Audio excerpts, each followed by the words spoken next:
Welcome to the PI Podcast, Political Insights for the Palagang Inis.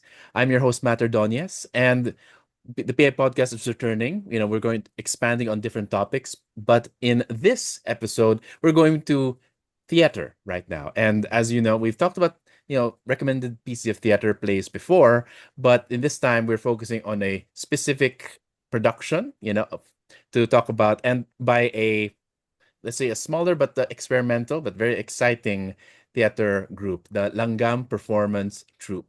And they have their upcoming show, With and Without End, coming next week, March 13 and 14.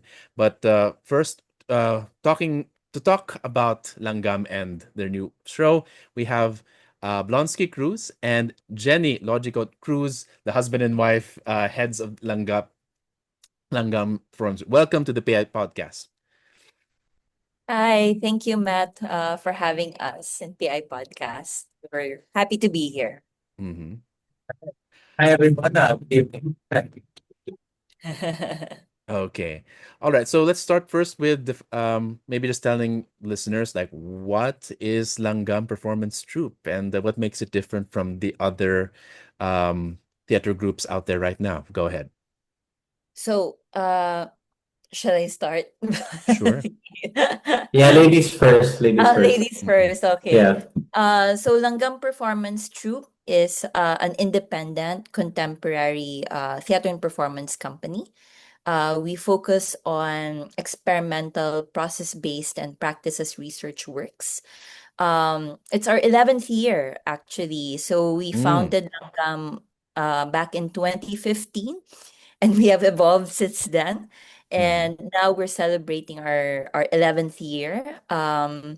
So we basically, it just started out as a passion project for the weekend.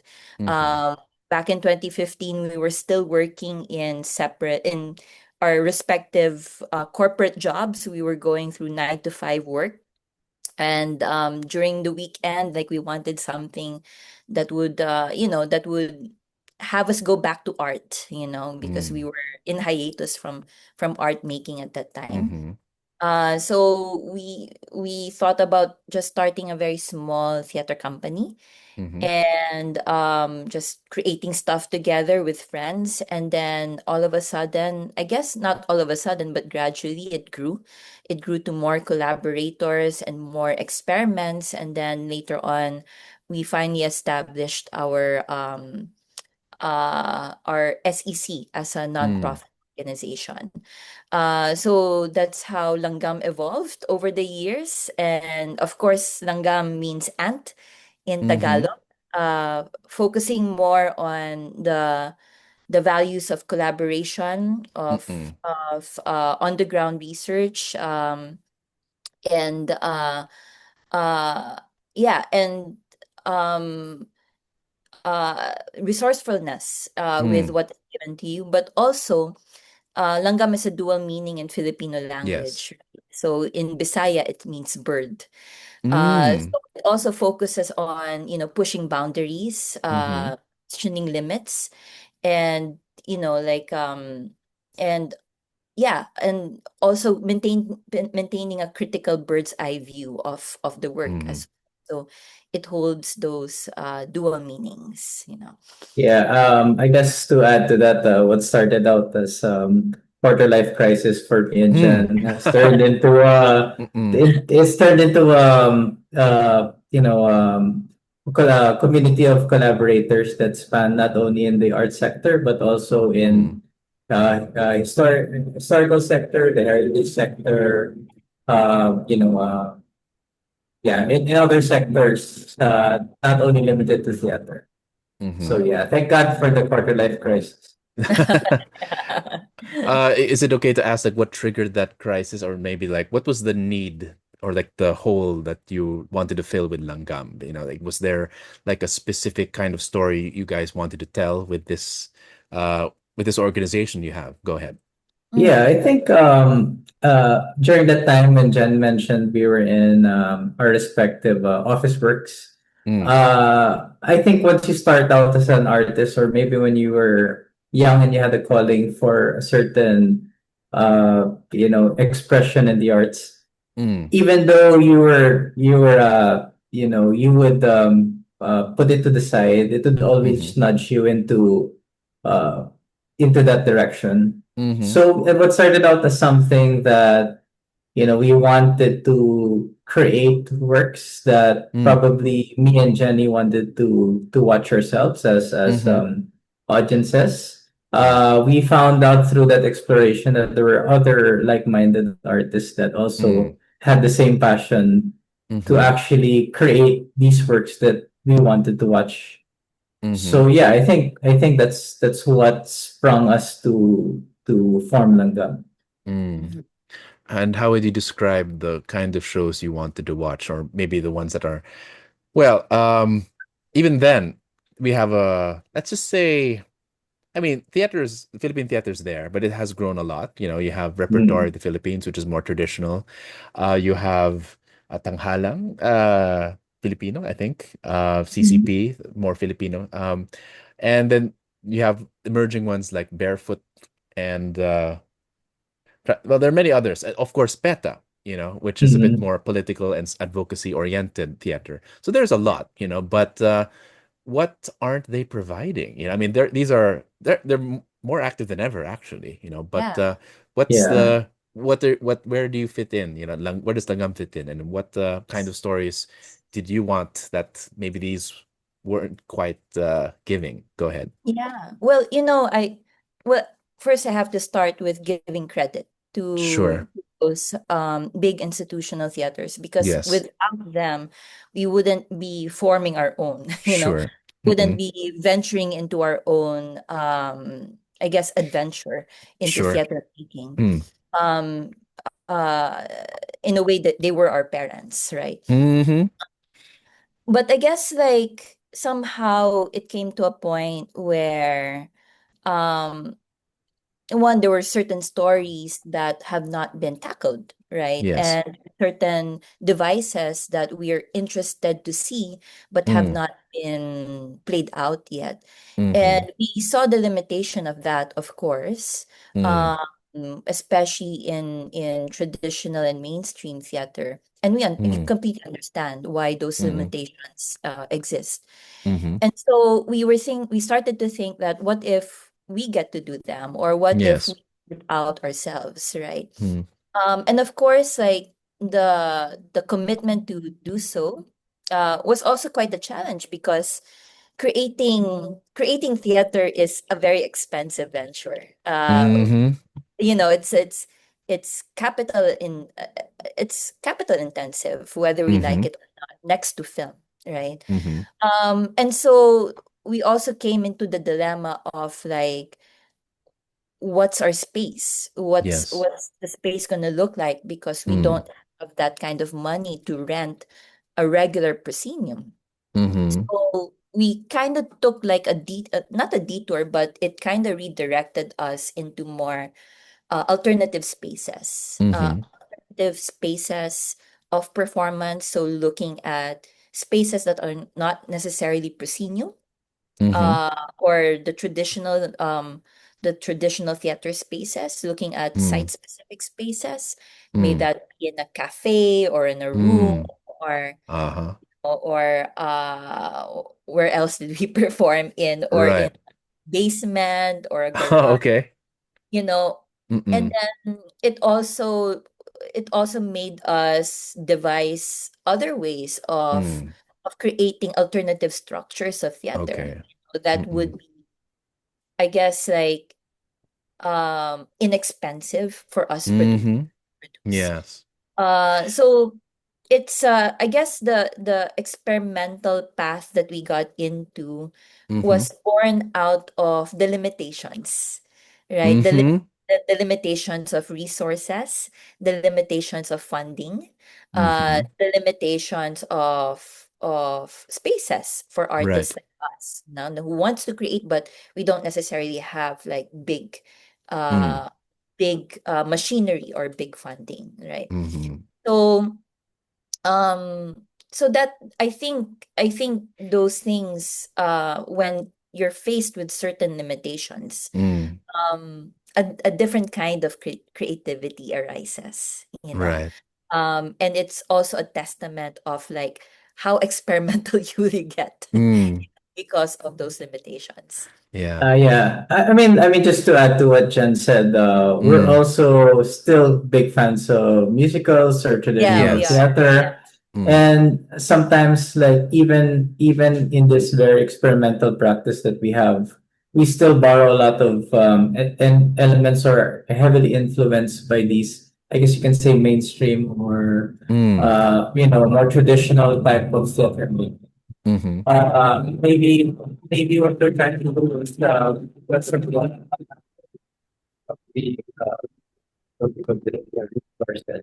He just kind of do it a different way. Mm. Where the focus is really on the performer and body Mm. rather than probably the more grandiose or I guess the extravagant elements that those mainstream and traditional types of theater Yeah. use. Yeah. Yeah. Correct me if I'm wrong, but I'm getting the sense that, because you don't have like a fixed space, the theater is not a building, it's wherever an actor acts. Is that correct? Yeah, That I'm yeah, getting. I love that. Yes. Yeah. and it's also it's a gathering, Mm-hmm. whether big or small. Yeah. Yeah, it's a gathering, So it's like a flash mob, or like you can wherever actors can perform. It's like even on the streets or even a basketball court or like a cafe, like what you mentioned. Yes. Yes. Okay.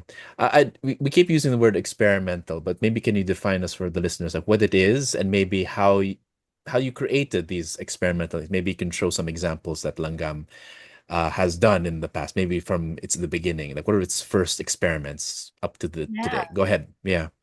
Well, experimental can be subjective, right? Sure. Because like what's experimental today might not be experimental tomorrow. Sure. So I guess like on in our definition of experimental, basically it's it's basically an inquiry, Mm-hmm. an interest into an investigation of a concept, Mm. and performance is our platform to Mm. investigate that concept and how we Mm. can push that concept further. And I guess like it's more than just rearranging elements on stage that makes it different, but also it's a questioning Mm. of how do we conduct performance, how do we create performance, Mm-hmm. and how do we perceive what is performative, Mm-hmm. and what are the different ways that we engage with the public or the audience in Mm. in ways that I guess the format invites more dialogue Mm. and conversation. So for us, experimental is more than just an aesthetic. It's a philosophy Mm. of constantly inquiring, Mm-hmm. and constantly deconstructing the reality around us, Mm-hmm. and constantly be curious with the process of investigation. Mm-hmm. And it Yeah. happens that theater is the platform for it. Mm-hmm. Okay. Yeah, and maybe to further, I guess, give an example here is that when Yes. Langgam develops a work, it's usually like 6 months to probably 2 years, 3 years. So the development is much more stretched Mm. than the regular type of theater making. Mm-hmm. And we want to practice this because there's so much things to investigate Mm. in the inquiry that we throw out into the universe. So Mm. I think like when the team disperse into their own individual lives and individual practices, Mm. we come back with so much richness and material that we can use in the development. So that's Mm-hmm. why 6 months to 2 years Mm. makes sense for us, even though it Mm. might be quite long for some people. Mm-hmm. It we get to mold more clay Mm. into whatever we're building. Mm-hmm. Okay. Um, So, what are some of the experiments that you made, and like what breakthroughs did you get as a result of these experiments? Sounds Yeah. very like scientific, like a laboratory. Okay, go ahead. Yeah. I think back in 20, was it 2019 when we did Somewhere Else Instead, Blongs?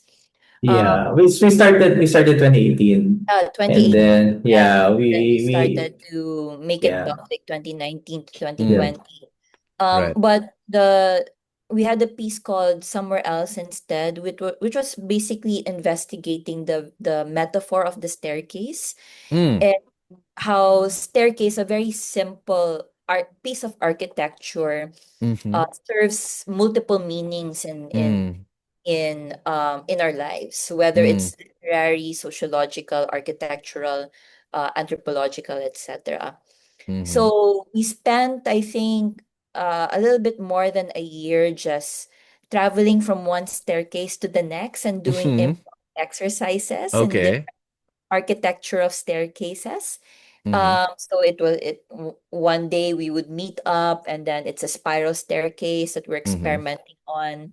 mm, Another day it would be a grand staircase, mm, and then another day it would be a staircase in a public park. mm-hmm, So we were we were trying to explore how that affected the bodies in motion. mm-mm, And also, that's one layer. And then the mm, other layer is to also understand the meanings behind that and how that influences us and our mm, relationship with transitions, because mm, when you talk about staircases, you mm, talk about like that in between transitory mm. place in between Yeah. levels, right? Mm, And how transitions is very significant in how we talk about how we shift from one life chapter to the next. mm-mm, So the piece through that investigation revolved around those themes, just mm-hmm, from the simple exploration of the staircase. And mm, then eventually, I think in 2019, we started to solidify our discoveries and findings. And then we finally, devised it into a show mm-hmm, where we created our own staircase that we mm-hmm, could collapse like IKEA. It mm. can be Yeah. separated into steps, Mm-hmm. individual steps, and then it can come together, but it can also form into a different staircase. So kind Right. of like a Lego IKEA contraption. Mm-mm. Yeah, Sure. to Um, add to that, Jen, it's the actors who were the carpenters. So they yeah, the actually actors are the designed, carpenters. yeah, they signed their own scenography, which was the staircase, with of course with the guidance of production designer Yeah, Lawin, and then Mm, through their design, they were mm, able to actually saw the plywood and then mm. weld the Yes. staircases themselves, so that there's like this added relationship with the object and the actors Mm-hmm. themselves. Yeah. Right. and Maybe you then can give us, yeah, sorry. I'm just very curious because it's interesting you chose the staircase. Like if you go to a theater, a staircase is used a lot. Like it could be literal stairs or it could be like makeshift balcony. Someone is up there, or someone's in the sky, but it represents someone who's above. Or it could be someone, if he's on top of the staircase, he could either be dead or in heaven, and the yeah, people down. So it's a prop, but it's used for different purposes. Sometimes it's just different space and time, But maybe just for this one, like, what is a langgam experience like? Because most people, when you go to theater, there's a story. There are actors, there's yeah, skits, there are uh, scenes one after the other. There's dialogue, but I get the sense that when you go to langgam, it's a bit different.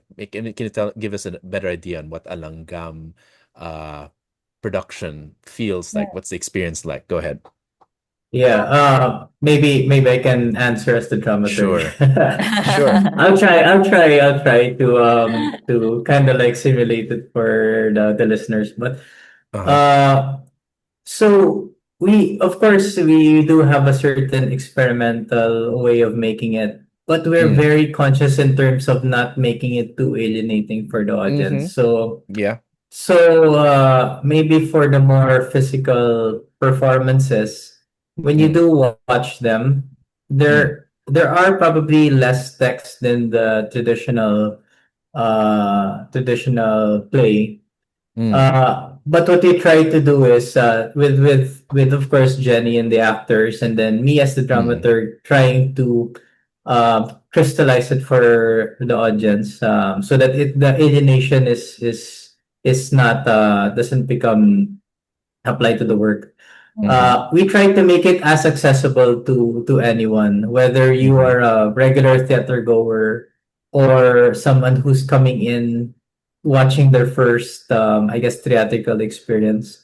mhm, That's the type of theater that we want to pursue. It's not a theater that is really, I guess you can say, highbrow. I don't know if that's the right word, but mm, it's a very accessible theater mm, to everyone. And probably when you do watch a Langgam performance or a Langgam production, when mm, you come in without even knowing what the piece is about, mhm, we want you to feel what the work is trying to say through its mhm, themes, through the movements, through the small elements that we have. Yeah. And maybe mhm, also to add to it, it's introducing a different relationship between the artist and the mm. audience. Okay. That is because usually when you talk about theater, the relationship is established by the text of the Mhm, material or the mm, script, right? And the mm, script holds all of that information. mm, But we're in Langgam, we're trying to explore different ways of establishing that relationship that's not just limited to the text. mhm, Uh, and so there are times like it's a very immersive experience where they mm, participate with us. mm, At other times, it's a different kind of experience where mm. they have to follow some sort of narrative Right. through only movement or sounds, for instance. Uh-huh. So it Huh. puts our relationship with the audience always in a different variety that Mhm, ma- that makes, I think it brings us together in different ways, and it mhm, introduces different types of engagement with the mhm. public as well. Um, Mm. and I guess like you can say like that's a metaphor for life, like Mm. a metaphor for a bigger society Mhm, engagement, that if there are different alternative ways of engaging with citizens or engaging mhm, the greater public, mm, it depends on on the different programs of an NGO or the different ways that we organize around activism, etc. mhm, So it also, I guess, aligns with that in a sense that engaging with the audience is mm, nowhere different from engaging with citizens or mm, with a democratic society where mm. we have to find different languages Uh-huh. speak to one another in order to expand the nuances of our of how we're living the world. Mm. You're starting to speak my language. Before we get there, democracy and citizenship, we have to get back there. But before we go, I want to go back to Blonski. He mentioned the term dramaturge, and maybe for a lot of our listeners, we don't know what that is. So maybe you can explain what that is, what the role of a dramaturge is, and basically, you mentioned that for a lot of your productions, there's no scripts or not in the traditional sense. So I was wondering, like maybe both of you can answer this. Starting with Bonsi, but both of you can. How do you like produce or maintain structure a show without a script? And how do you keep it together? And maybe is it like, maybe you can clarify this. Is this like improv? Because improv also does not have a script. They have prompts, but Yeah. they also have a distinct relationship with the audience. The audience in a way participates or they give instructions and then the improvisers follow and perform likely. But is it like that? And maybe how is Langgam distinct from these forms of theater? Go ahead. You want Okay, so yeah, I can go as a dramaturg. Yeah. The dramaturg actually, I somewhat am the I guess you could say the one that a lot of the people that work in the production Mm-hmm. despise. uh, Oh, okay. no, no. Yeah, but I mean, me and Jenny really haven't fought that Mm-hmm. much, right, Jen? Yet. Yet. No, but Mm-hmm. the dramaturg is actually we're somewhat the in-house critics. Mm-hmm. So basically, there's maybe a textbook definition that the dramaturg needs to know the history of the play. They also need to know the history of the actual milieu or where the play is set, and some information about even about the playwright and the Mm-hmm. directing style and all that. Yeah. But in Langgam, we try to expand that definition by also including it with simulating the spectatorial experience for the audience in the future. So we're kind of simulating what the audience would actually I guess how they will digest the work. Mm-hmm. So for example, like especially when we're doing more experimental work, uh, I need to come in and say that sometimes I'll tell Jen or I'll tell probably the actors that this part might be too difficult for Mm. certain or like the theme is not hitting in this mark. Maybe we Mm-hmm. could tweak it a bit so that we can incorporate our original message or theme that the performance wants to say. So I'm kind of Mm-hmm. like keeping things in check and putting things in the that we up down during the earlier development. And this last all the way until we really start rehearsing. So probably I'm kind of like I guess you can say I'm kind of annoying to most of them Mm. for the first 5 months, and then Mm. when we're closer to the show, I kind of like let go of the leash a bit. And Mm. since we're closer to the show date, I don't really meddle too much. I just tell Jen that, Mm-hmm. as a director, that maybe small tweaks.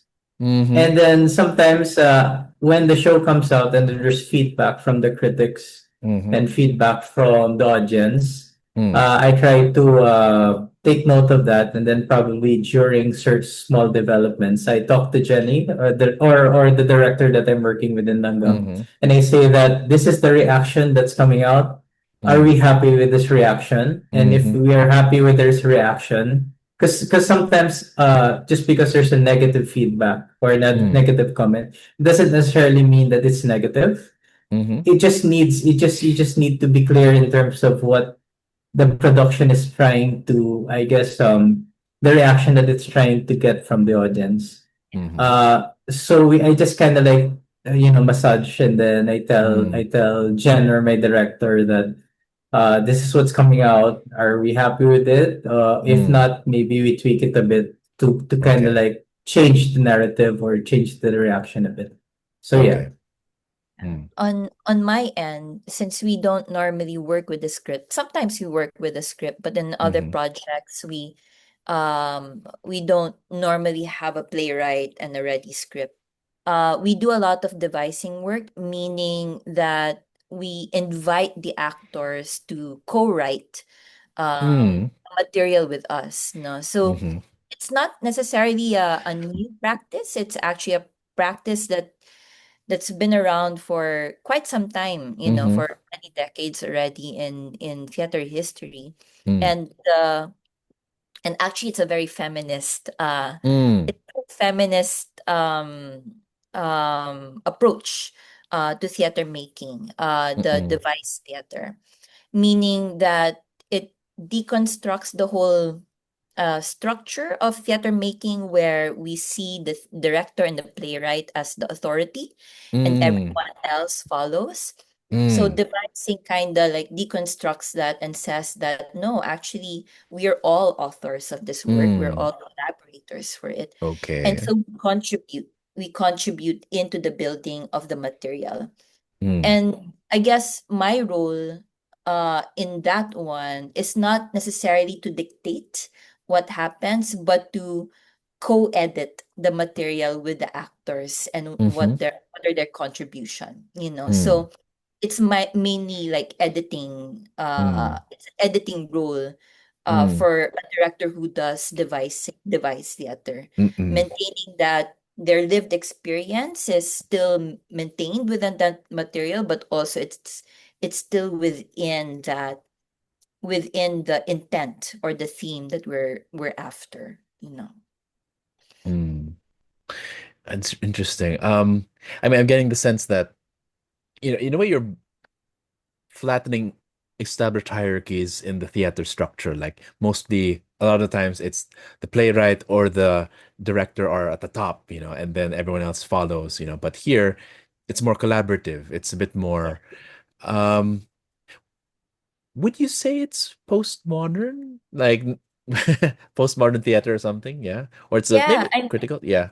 yeah, it's postmodern. Nowadays we call it contemporary. Contemporary. Okay. Yeah, we call it contemporary because the structure has already I guess rearranged itself or deconstructed itself, Mm. because we have a we're already living in a very uh I guess multi-layered reality, right? Mm-mm. So even our perception of theater has already changed in that regard, Mm-hmm. right? Mm-hmm. And how we view governance, how we view Mm. structures, infrastructures. Sure. Even theater is going through that reflective mode, Mm. of like, if theater is a microcosm Mm-hmm. of a larger society, Right. then if the larger society is becoming reflective and, Mm. in a sense, protesting about its own structure, then theater Mm. is also undergoing the same thing, right? Mm. Okay. Wow. Okay. Blonsky, you want to engage with that question or this? Well, Yeah. yeah, it's I mean, everything Jen said, it also harps back to why we started Langgam. Mm. We've as I mentioned, like there's that 9 to 5, and through the 9 to 5, we had this clamor to say something. Mm-hmm.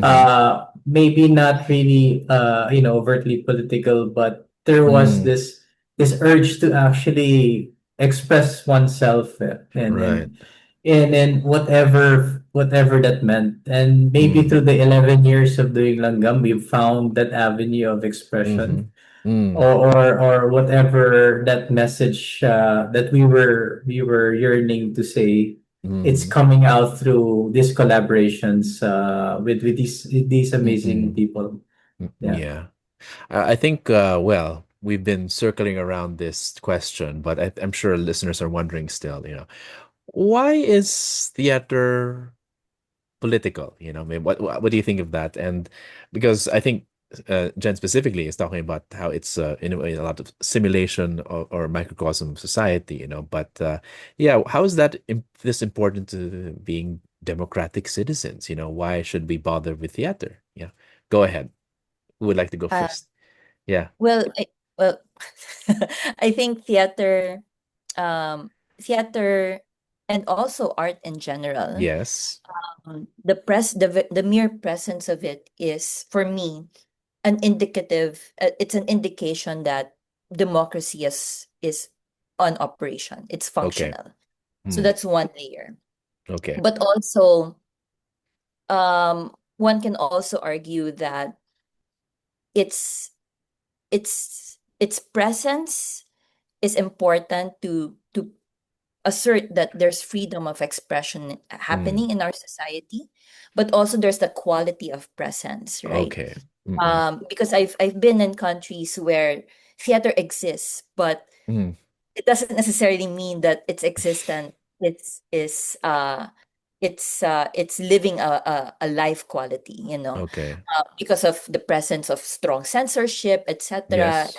Mm. So for me, its existence is very important. Mm-hmm. Of course, one would argue that it's indulgent, because in Mm. the hierarchy of needs, why do you need art when Yes. poverty is is an emergent, or it's a more urgent need to address, Mm-mm. right? Mm-mm. But I think art in general, its Mm. presence is important to assure us that freedom of expression or freedom of speech, at the Mm. very least, is still existing in our society. Uh, Mm. and theater all the more, because theater is you cannot censor. It's very hard to censor theater, Mm-hmm. because Mm-hmm. once that you perform it out there, it's out there, you know. I It see. cannot be edited. It's already Mm. released to the public, and Mm-hmm. it's ephemeral as well. Mm-hmm. Mm-hmm. So and it's very exciting now compared to before, Mm-hmm. because the mere presence of a lot of theater companies coming out, independent theater companies, um, for me, it's a good sign that Mm. the freedom of speech, or the desire to strengthen the freedom of speech and expression, is Mm. there by the Mm-hmm. society, you know. Um, Mm-hmm. and the quality of it is there. And Mm. there's a desire to even, I guess, like hone that quality, Mm. or refine that quality even further. Mm. So for me, it's very important. Mm-hmm. Uh, Yeah, Go I on. was I was gonna Matt asked an interesting question, the importance of theater. Mm. And maybe I always go back to maybe what the Greeks have taught us through Okay. their drama, Mm-mm. and you know the importance of empathy. Mm-hmm. And or the cathartic element Yes. of theater. So Mm-mm. probably and of course, like we can practice these two things Mm. on a regular basis, but there's Mm-mm. like this added power when you do watch something Mm. live, and you watch you know, a scene in fold in front of you, and there's Mm. that there's that relatability to even plays that were like centuries old when you do watch Mm. them, and then you suddenly realize that's you at a certain moment in your life, Mm. and then when you do watch it, you understand the other person, or you Mm. understand a certain concept that's kind of difficult to grasp. Mm-hmm. Of course, I'm not saying that it's only limited to theater. You know, also experience this through books, you experience this through Mm. music, Yes. film. But there's something about like having this live experience with a Yes. communal experience where there's a lot of people crying beside you or laughing Mm. beside you, and you know Mm-mm. you're kind of shy to Yes. react naturally. But when you see other people cry, I mean, you know, what the heck, you know, I'll just cry. Yeah. You know, Yeah. there's something that this what I'm seeing unfold in front of me that's hitting something. And I Okay. think that's why it's still important to watch live performances. Yeah. Yeah. I Mm-mm. guess in the age of social media, it's important Mm-mm. to be reminded that we're still human. Yes. Mm-mm. Yes. I I know. I can't help but say this. I'm reminded that. See, have you watched Hamnet? No, You know, not yet. not yet. Oh, okay. I'm sorry. I Not Yeah. won't yet. say. Yeah. And I'm kind of scared of watching it, but I know I need to watch it because I Oh, I heard think you so much should. about Yeah. it. Well, it was in Ayala Cinemas a few days, so I think you can watch Mhm. it somewhere on the web. But it talks Okay. precisely about that, and Mhm. yeah, I love it for that, But you're right. It's I always say that in our program that politics is all about the community, of citizens together, and what more better way to be with your citizens is to maybe not only to think, to witness, but also to feel things in common. And in a way, it's a form of thinking in public. Mhm. Before we encounter, say, a dictator, there are a lot of plays about dictators, like Macbeth, like King Mhm. Lear, like Julius Caesar, poor Shakespeare. But yeah, a lot, Mhm. a lot of plays that deal with power, or a lot of plays that deal with inequalities or social issues.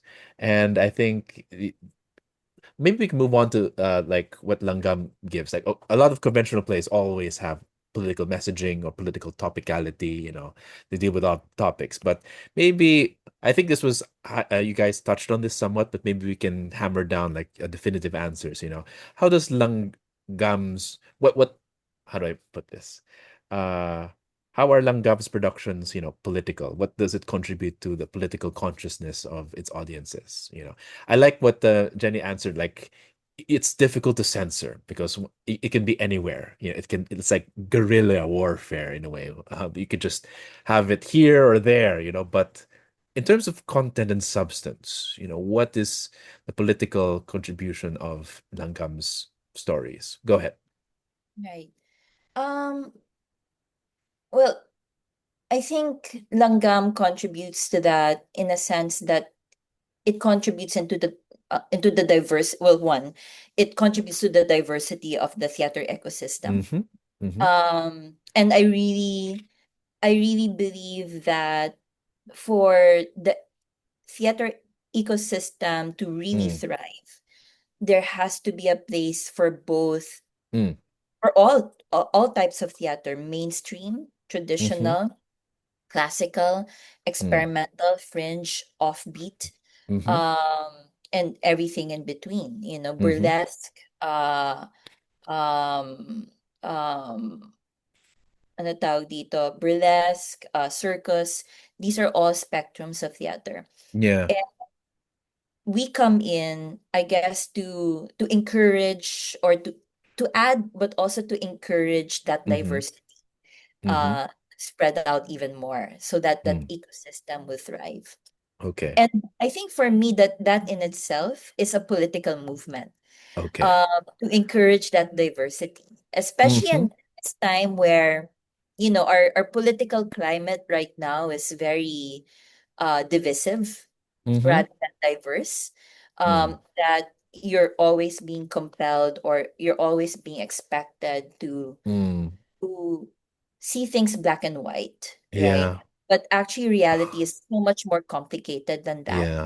Yeah. Uh-huh. It's so much more complicated than choosing a party, etc., etc. So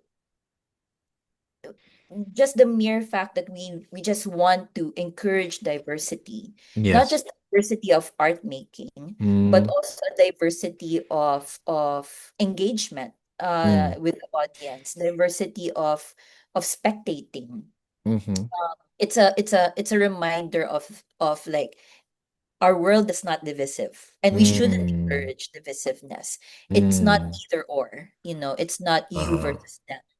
Uh-huh. But we're all just very different in a variety of ways. And Mm. if not for those differences and the varieties, then democracy Mm. would, you know, Mm-hmm. um, civic action would not happen, right? Mm. Um, so it's yeah, I mean, it's one thing to produce content that's political, but it's also another thing to be in it, to insist on Mm. a practice. Well, not Mm. insist on the practice, but to at least like gently remind people Uh. through practice Uh-huh. that we're still, we can practice democracy just by how we practice in our simple theater ecosystem alone. Mm. Okay. Blonsky, you have something to say about that? Uh, maybe in terms of I like the word democracy because I think a lot of the practice as well as the works that we do is very democratic. Mm. And this democracy not only exists within the relationship between collaborators, the artists that are creating the work, but there are also a bigger circle of democracy that Mm. extends to the audience. So Mm. as I mentioned a while ago, as the dramaturg, the audience is also a partner in terms of creating the work. Mm-hmm. So what we would do sometimes, we would show works in progress, Mm-hmm. and then through the feedback of the audience or Mm-mm. colleagues that come by, we do Yeah. shape the work. So that level of saying that I guess you can say that vulnerability in terms of Mm. saying that this work, even though it's not yet done, we will show it because we want to partner with you, the spectator, Mm-mm. in Mm. creating the work. And I think that type of democratic thinking Right. hopefully gets carried on to our daily lives. Mm.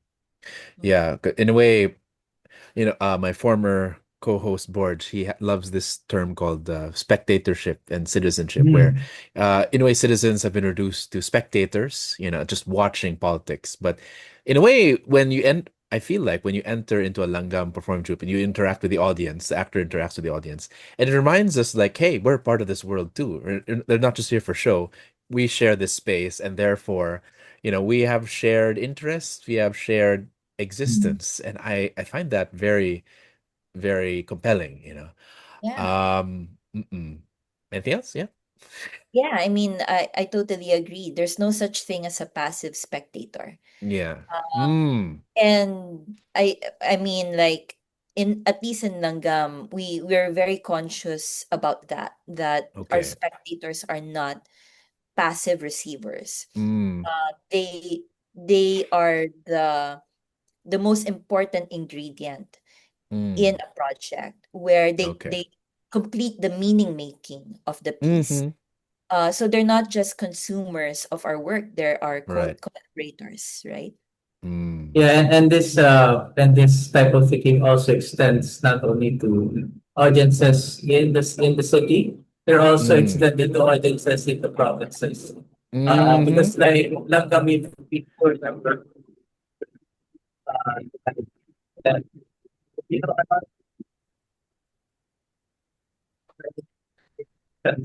Sorry, can you repeat? towards, Yeah. sorry, AJ, I lost my connection as Yeah. well. Can you say that the last few sentences? Yeah, maybe Okay. last 10 seconds. Yeah.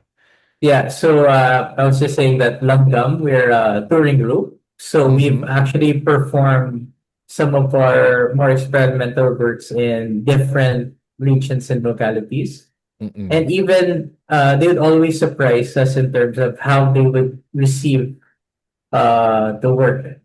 So Mm-hmm. like to actually have those surprises really excite us. Mm-mm. Whether it's like something like, as simple as like, hindi ko na gets yun. Mm-hmm.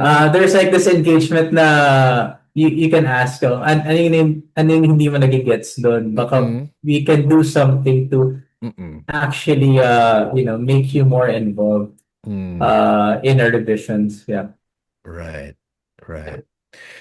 So essentially, it's not just a story happening at you, but you're part of the story, and the audience is part of the Yes. story. Yeah, and it feels like practice for the real thing. Like there's a level of like, how much of it is like being there, and how much of it is like simulation? Because that line becomes blurred here. So it Mhm. becomes very real if the audience becomes that. So maybe maybe it's easier if you could just explain it through. Maybe we can transition to talk about the production you're promoting, like with and without end. So Mhm. what kind of experience can we expect without spoiling? Of course, we're trying to Right. invite people to to watch the show, or to be not to watch, to be part of the show. So Yeah. maybe what can you tell us about this show? Why this show? How did it come to be? And yeah, what can people expect? Right. Yeah, go ahead. Yeah, maybe I can talk about the origins, Jen, Sure, before you talk about like what it's about. sure. Okay. So maybe it started like typical Langgam. It's a 2 year project already. Mm, It really started about I guess you could say it's sort of a celebration of performers and mm, theater. It's part of the technique trilogy that Jen is trying to mm. create. So it's a trilogy on theater. Mm-hmm. And it was a very long process where we did some journal writing as well as we did some visitations to Mm, some of the theaters that influence the three actors. mm. Unfortunately, one of the actors he's passed away. He Oh. passed away during the development, Mm. but he will still be part of the performance through his writing. So Oh. maybe that's my segue. Yeah.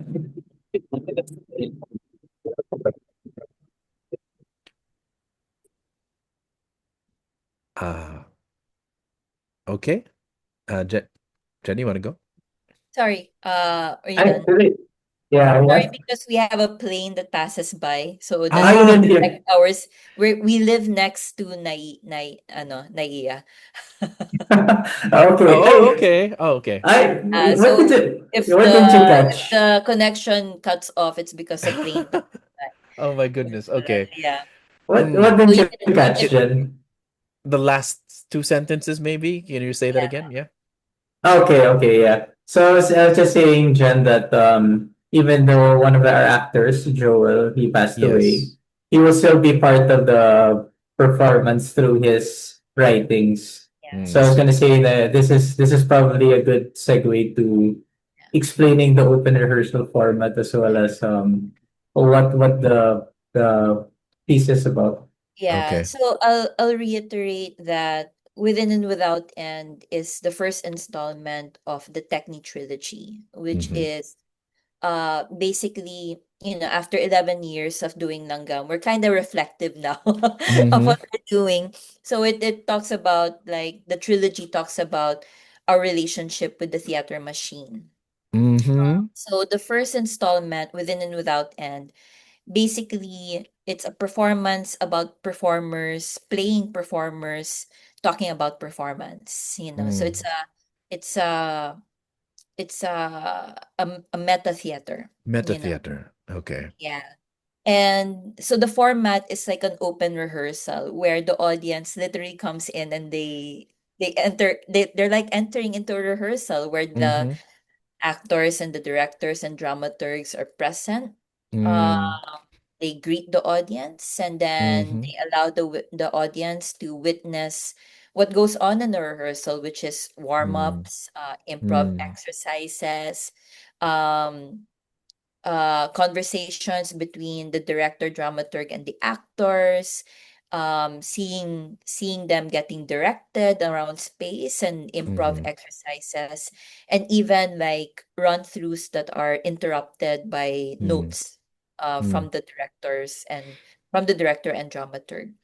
Mm. And in the open rehearsal, the audience will get to witness the actors transform into different personas, Mm-hmm. until I guess it's at some point of the show, the rehearsal itself transforms into another, without spoiling anything, Sure. into a different experience altogether, Mm-mm. which, it uh it um it turns into act two later. Mm-hmm. So it's basically a celebration of acting, Uh-huh. of acknowledging the the unique skill of the actor, and how Mm. the actor um has this unique brain or neurological Mm. ability to shift modes, right? In Mm-hmm. order to shift into different personas, which we Mm. do every day as normal people. We Yes. wear different masks every day, Mm. for different contexts. But for an actor, kasi the con the it, our consciousness for that uh has been brought upon with extra training, right? To shift Mm. into different masks and modes. So in one layer, it's a celebration of that, but on another layer, it's also a critique Mm. of the very structure of theater that molds us, Mm. right? And it's a critique that I guess challenges what it means to rehearse Mm. our different personas and modes of presenting.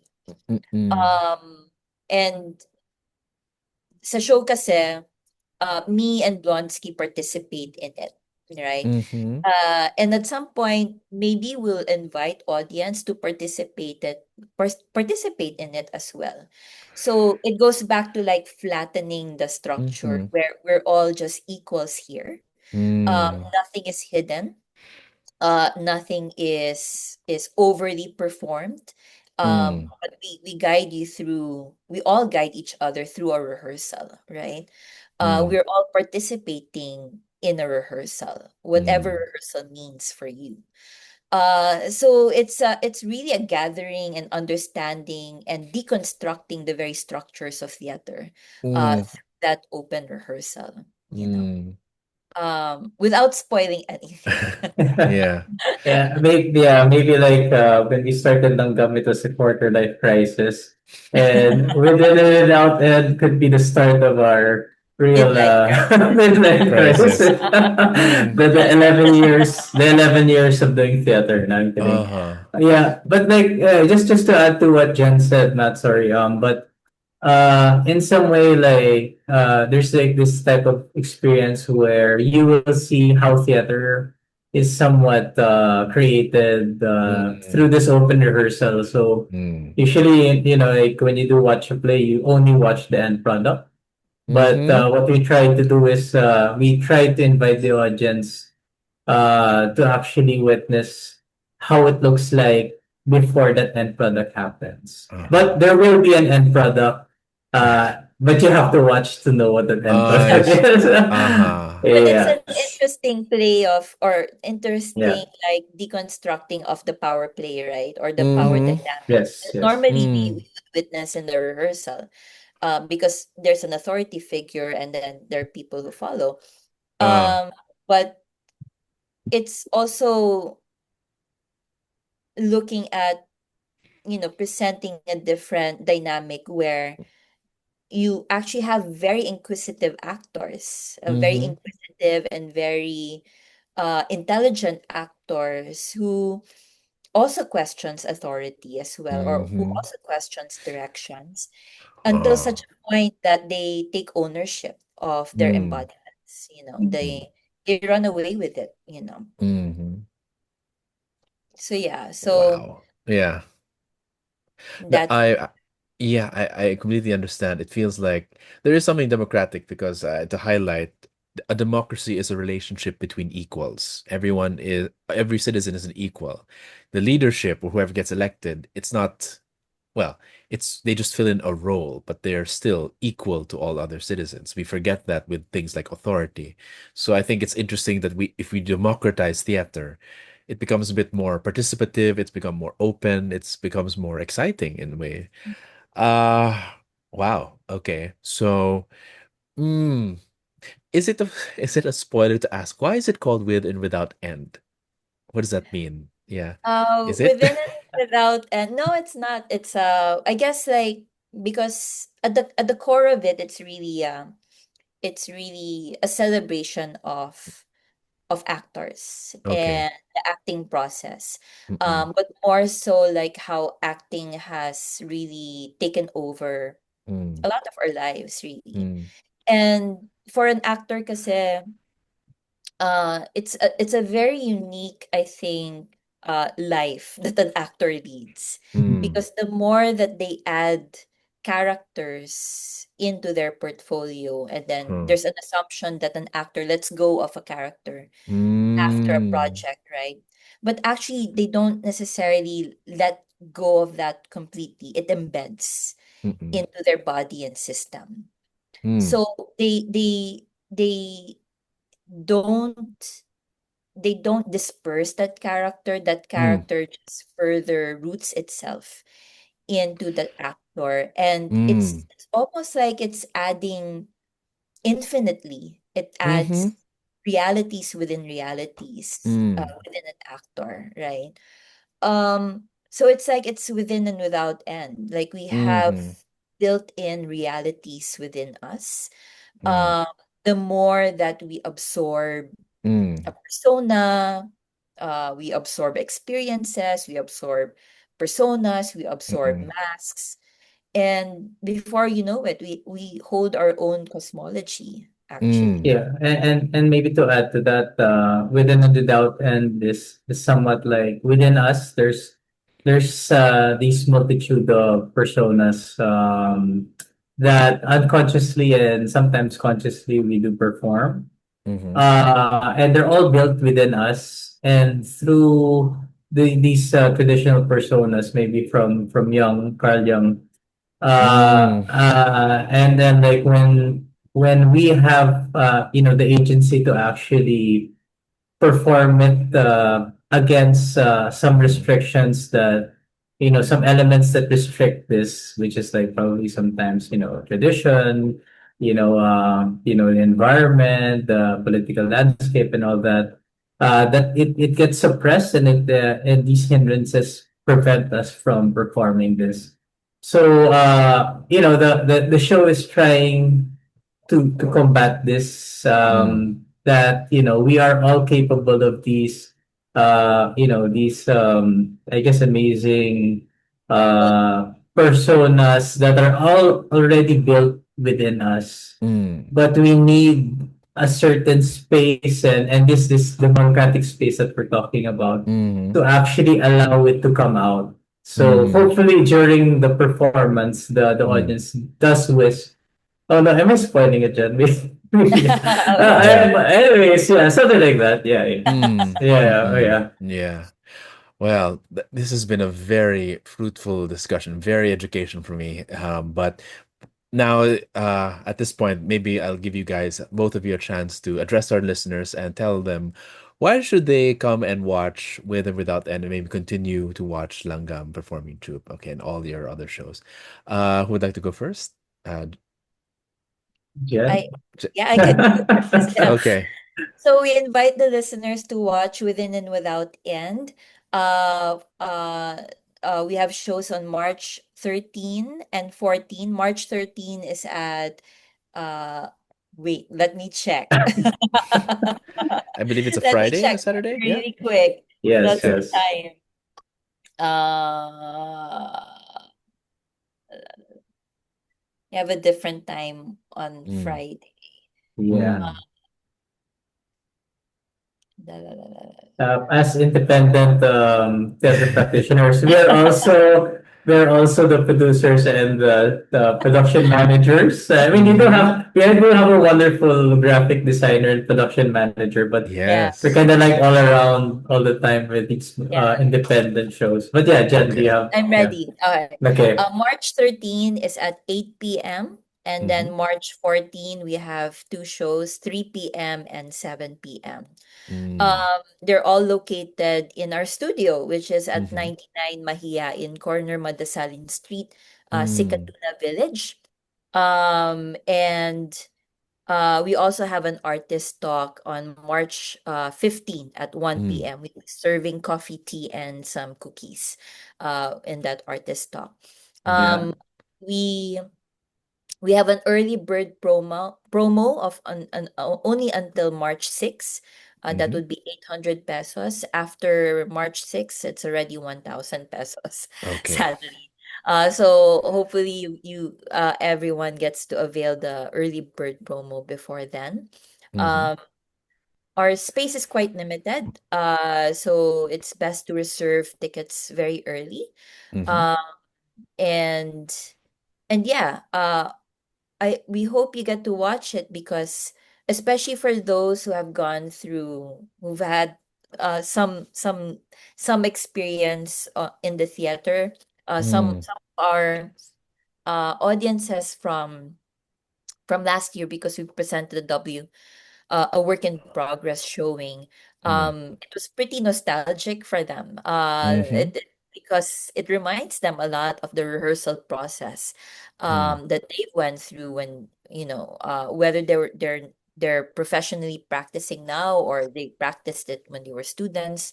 Mm. So it I guess it pulls a lot of heartstrings for people Mm. uh, to witness that rehearsal process.